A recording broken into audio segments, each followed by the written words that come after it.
I remember the days where children would gather and listen to each other tell the stories, tell the tales of stories that have been told to us by our parents or by our senior ones. We will gather ourselves and this one will narrate about the tortoise. This one are just sweet old days. Things that children of these days don't ever do. When they are together, I don't know, they don't even tell stories. Why we tell ourselves stories? We listen to each other's stories, even some fabricated stories that have been told to us, how the tortoise got his broken shell, how different thing, and then we'll be like, there was a story, tell us a story, something like that. There was a madman who pick a pencil and write later. Just trying to remember the sweet good old days, the days of super story every Thursday. As Nigerians, we couldn't wait. Most of us don't even, our parents don't even have televisions, but we know the actual time for super stories. Once it's time for super story, we'll run to one brother house or one person's house, our neighbor's house that has TV, and watch super story. Sometimes they will allow us in, sometimes they open the curtain for us from the window. We were being excited. We couldn't miss any episode. The days when NTA was giving all the news you need to know.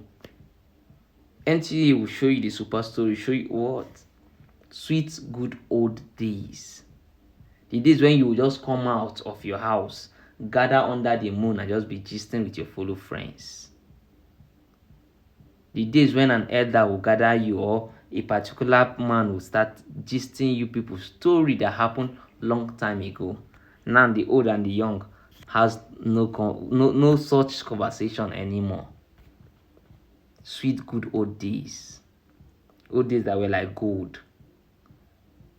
Days where we'll stand and talk nothing much about life, but just be imagining how we'll do this, how we'll fly a plane for our mother, how we'll buy our father a car, how we don't even know if we'll even get any of those. The days where children were actually children and conversing to each other. Sweet old days when your mother could see me doing wrong and she would trash me, and I won't be ashameful enough to go and tell my mother that I was beaten by another person's mother, because I know my mother will add for me, because she knows for them to beat me, I actually did something bad. The days when an elder sister of another person sees me doing bad, she will discipline me before my own parents or elder sisters will come, because she actually knows she's putting me in the right path. And I won't be able to tell my parents that this person did something to me, because I know it's a waste of time. They'll ask you, what did you do? And you won't be able to say what you did. Sweet, good old days. I don't know if those days could come back, but I'm not sure.